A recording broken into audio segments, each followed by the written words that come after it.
पीछे ये हमारा चित्र पुराना छपा हुआ है और उसमें बड़े अधिकारी खड़े हैं और हमको नीचे शंकराचार्य के रूप में चित्रित किया गया।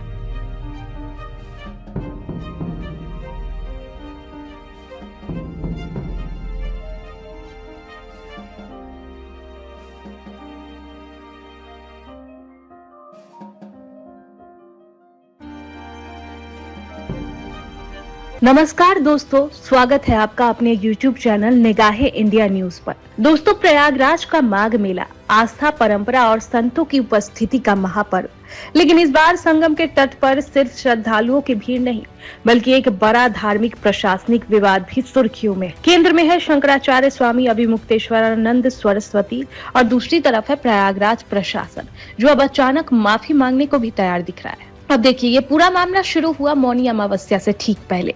शंकराचार्य स्वामी अभिमुक्तेश्वरानंद अपने रथ और अनुयायियों के साथ संगम नोज की ओर बढ़ रहे थे, जहां पवित्र स्नान होना था, लेकिन भीड़ बेकाबू हो रही थी। सुरक्षा का दबाव था और प्रशासन ने उनसे अनुरोध किया कि वे रथ से उतरकर पैदल आगे बढ़े।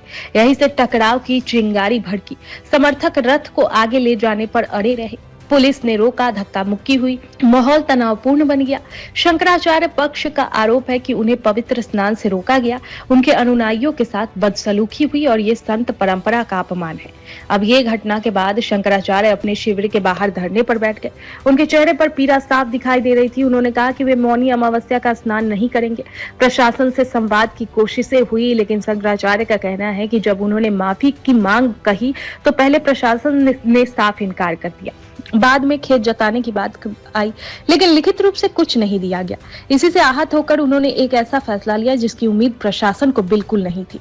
28 जनवरी को अचानक शंकराचार्य ने माघ मेला छोड़ने और वाराणसी लौटने का निर्णय ले लिया। प्रशासन को भरोसा था कि वे कम से कम माघ पूर्णिमा यानी 1 फरवरी तक प्रयागराज में रहेंगे और अब तक मामला संभल जाएगा, लेकिन उनके इस कदम ने पूरे घटनाक्रम को पलट दिया।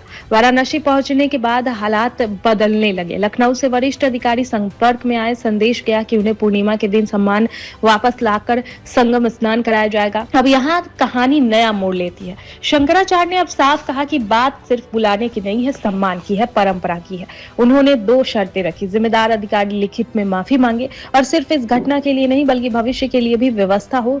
चारों शंकराचार्यों के लिए माघ मेला, कुंभ और महाकुंभ में स्पष्ट प्रोटोकॉल तय कर सार्वजनिक रूप से घोषित किया जाए। यानी ये सिर्फ एक संत का मामला नहीं बल्कि संस्था और परंपरा की गरिमा का प्रश्न बन चुका है।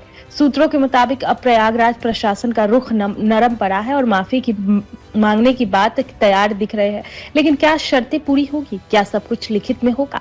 वहीं ये तय होगा कि वे काशी में ही स्नान कर अपना विरोध जारी रखेंगे या फिर प्रशासन की पेशकश स्वीकार कर प्रयागराज लौटेंगे।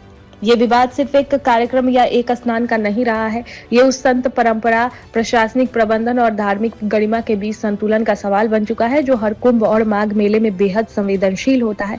अब सबकी निगाहें उस प्रेस कॉन्फ्रेंस पर टिकी है जो इस पूरे घटनाक्रम का टर्निंग पॉइंट साबित हो सकती है। फिलहाल इतना ही। जैसे कि प्रेस कॉन्फ्रेंस से बड़ी अपडेट आएगी, हम आपको सबसे पहले बताएंगे। जुड़े रहे हमारे साथ। आप इस पूरे मामले को कैसे देखते हैं, अपनी राय हमें कमेंट बॉक्स में जरूर बताएं। चैनल को सब्सक्राइब करें और वीडियो को लाइक करना ना भूलें।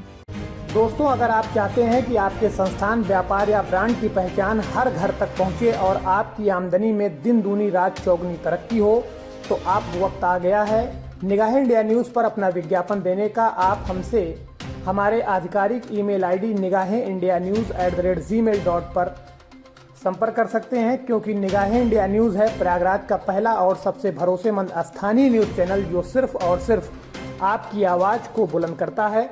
अगर आपको ये वीडियो पसंद आया हो तो आप इसे लाइक, शेयर और चैनल को सब्सक्राइब करना बिल्कुल ना भूलें। ऐसे ही ताज़ा और ज़मीनी खबरों के लिए, प्रयागराज की खबरों के लिए आप हमारे साथ जुड़े रहिए। मिलते हैं अगले वीडियो में, तब तक के लिए जय हिंद।